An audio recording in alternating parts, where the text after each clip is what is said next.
Hello বন্ধুরা, তোমরা কেমন আছো? পুজো শেষ, আবার সেই পুরনো এবং ব্যস্ত রুটিন শুরু।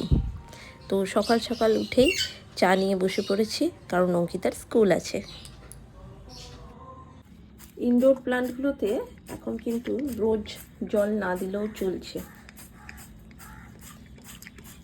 মাঝে মাঝে মাটিটা শুকিয়ে গেলে এগুলোতে অল্প করে জল দিয়ে দিচ্ছি এখন। এই গাছগুলো পুকুর কিন্তু আমার ভীষণ প্রিয়। প্রতিদিন দুবেলা করে এগুলোতে একটু করে দেখবে, একটু করে মাটি ঘাঁটবে। বিশেষ করে ওর জন্যই কিন্তু গাছগুলো এখানে নিয়ে এসে রাখা।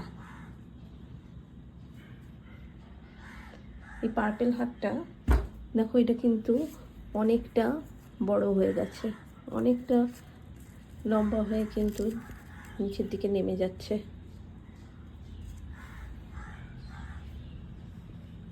এই মানি প্ল্যান্টটাও মাটিতে লাগিয়ে দিলে হয়।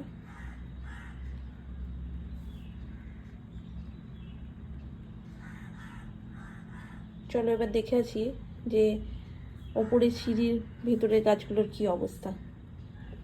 পুজো শেষ, আবার সেই পুরনো এবং ব্যস্ত রুটিনে ফেরা। মাটিটা ভিজেই আছে এখনো। পরশুদিন জল দিয়েছিলাম গাছগুলোতে।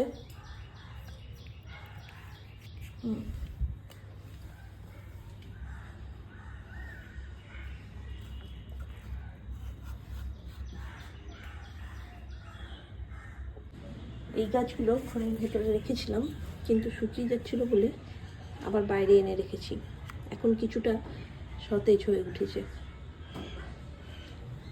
আর এইগুলো অনেক বড় হয়ে গেছে, এগুলোকে আবার কেটে কেটে লাগাতে হবে।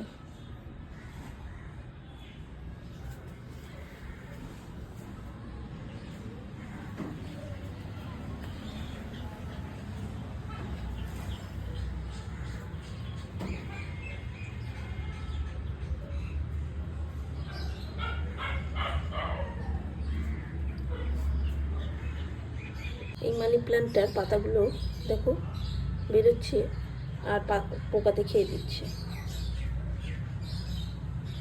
এটাকে আমি যেখানেই রাখি না কেন, এটার এই অবস্থা হচ্ছে বারবার। এখানেও কিছু পাতাবাহার রেখেছি।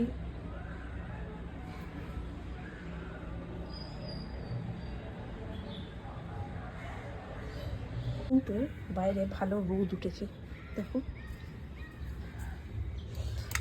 এখানে আগাছায় ভর্তি হয়ে গেছে।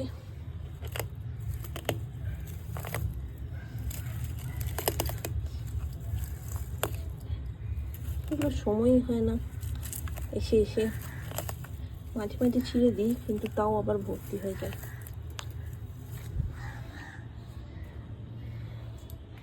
তাহলে আজকে আর গাছে জল দেওয়ার ঝামেলা করতে হলো না। যাকে যাই তাহলে এবার নিচে দেখি। সকালের ব্রেকফাস্টে আজকে হয়েছিল এরকম রুটি, আলুর দম আর একটা লাড্ডু। অঙ্কিতা তো স্কুলে চলে গেছে, আর ওর স্কুলের জন্য টিফিনে বানানো হয়েছিল চাউমিন, তার কিছুটা কিন্তু রয়েও গেছে। আর দেখো এরকম কালকে ওর বাবা ওকে একটা বড় চকলেটও এনে দিয়েছিল। দুপুরবেলার লাঞ্চে আজকে কিন্তু খুবই সিম্পল রান্না হয়েছিল এই রকম। আর অঙ্কিতা স্কুল থেকে আসার পরে খেয়ে দিয়ে ঘুমিয়ে উঠে বিকেলে কিন্তু দেখো আবার পড়তে বসে গেছে, কারণ পুজো শেষ, এরপর সামনেই কিন্তু পরীক্ষা পর্ব। তো আজকে এই পর্যন্তই। আমার ব্লগ ভালো লেগে থাকলে নিশ্চয়ই আমার চ্যানেলটা সাবস্ক্রাইব করে দিও।